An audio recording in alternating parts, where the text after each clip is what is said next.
Hello everyone, this side producer mind निवासी। तो चलिए मार्केट अब कैसे रह सकता है डिस्कस कर लेते हैं। पहला पॉइंट लास्ट वीडियो में बोल के गया था कि मार्केट 23,850 के नीचे आ चुका है।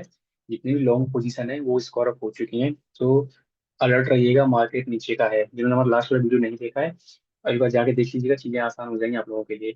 एंड उसके बाद मैंने नेक्स्ट वीडियो आपको ये भी बोला था कि ये कैंडल का मेरे लिए बहुत ज्यादा महत्व है, क्योंकि जिस तरीके से ये सेल ऑफ आया है, मार्केट कहीं ना कहीं 23,250 के जोन में जाता हुआ दिखेगा।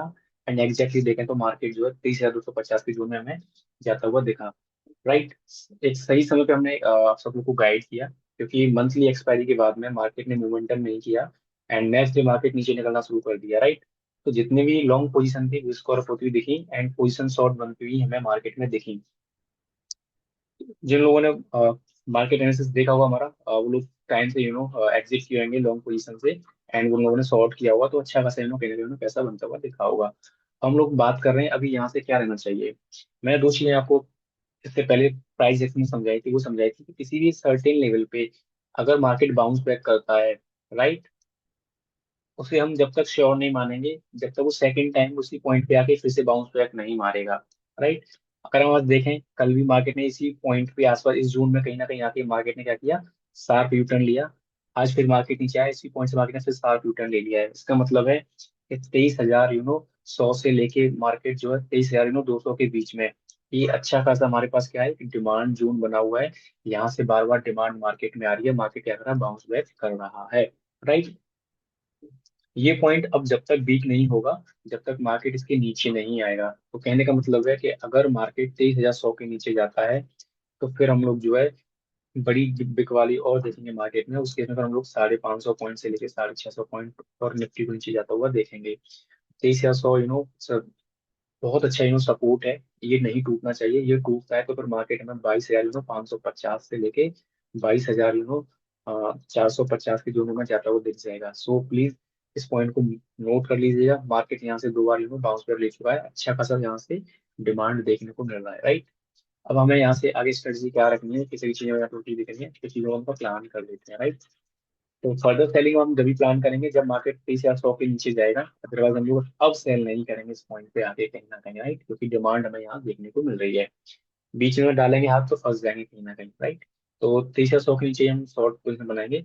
अब बात कर लेते हैं कल के तरीके कहाँ पे ये पॉइंट रह सकता है। तो एक पॉइंट ध्यान रखना, दो सिनेरियो बनेंगे कल बाय के लिए।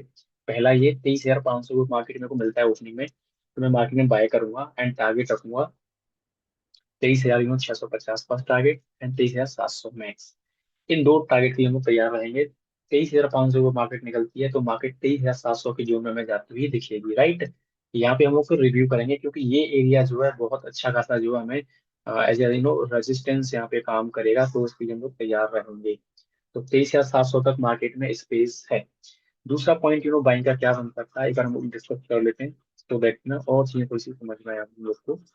दूसरा सिनेरियो ये रह सकता है कि कल अगर मार्केट गैप डाउन ओपन होता है, राइट, इस जोन के आसपास, मतलब कि कल मुझे मार्केट 23,250 के आसपास मिलता है, तो उस केस में भी हम क्या कर सकते हैं, हम यहाँ पे पोजीशन बिल्ड कर सकते हैं अपसाइड के लिए।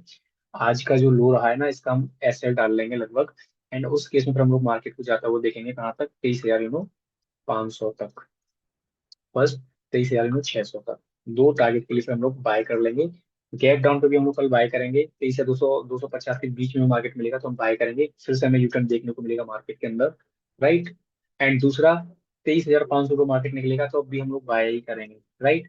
सेल साइड हम अब जब तक नहीं जाएंगे जब तक मार्केट 23,100 के नीचे मार्केट नहीं आता है, तब तक हम फर्दर डाउन साइड देखने को मार्केट में नहीं मिलेगा। सो दिस इज मतलब all levels in Nifty. Nifty में हमें क्या देखने को मिल सकता है। और हम बात करते हैं सेंसेक्स में हमें कितने दिनों मार्केट हमें दिख रही है, हम लोग बात कर लेते हैं सेंसेक्स में। सो चलिए बढ़ते हैं आगे की तरफ। तो सेंसेक्स में भी हम लोग बोल के गए थे ना कि ध्यान रखिएगा, 75,500 नीचे जाएगा तो 74,500 एंड 73,000 तक मार्केट देखने को मिल जाएगा। एंड देखें तो मार्केट एग्जैक्टली अच्छा खासा नीचे में देखने को मिला है। अभी ध्यान रखना इस पॉइंट का, जब तक मार्केट 73,200 के नीचे नहीं आएगा तब तक मैं मार्केट को जो है फर्दर 71,000 तक जाता हुआ नहीं देखूंगा। ये पॉइंट का महत्व बहुत ज्यादा है। इसके नीचे जाएगा तो 2,000 पॉइंट कम से कम माइनस कर लीजिए सेंसेक्स के अंदर, फिर आने वाले कुछ दिनों में भी नीचे देखने को मिल जाएंगे। फर्दर में बाइंग के लिए क्या स्ट्रेटजी रखनी है? बाइंग के लिए हमें दो स्ट्रेटजी रखनी है, जैसे हम निफ्टी में रखा है उसे सेंसेक्स में भी रखेंगे। पहला पॉइंट हम यहाँ पे, अगर मुझे कल मार्केट 73,000 800 के पास मार्केट मिलता है, तो मैं 73,000 500 का ऐसे डाल के मार्केट के अंदर फिर से मैं फर्दर 74,500 एंड 75,000 तक मार्केट को यहाँ तक कहीं ना कहीं आता हुआ देखूंगा उस केस के लिए, ठीक है। दूसरा ध्यान रखना, 74,500 के ऊपर भी अगर मार्केट कल मिलता है ओपन डे पॉइंट पे, तब भी हम लोग बाय करेंगे 75,000 फर्स्ट टारगेट, 75,200 टारगेट के लिए कम से कम, राइट। सेल का ध्यान रखना है, जब तक आज का डे लो नहीं निकलेगा तब तक हम लोग फर्दर डाउन साइड नहीं देखेंगे। तो हमने लेवल डिस्कस कर लिए, this is all about to Nifty and Sensex. So, a disclaimer, we are not SIM registered. If you're participating in a market, you must consult with your financial advisor. Video को like कर लेना, channel को subscribe कर लेना, मिलते हैं कल से, तब तक के लिए बाय।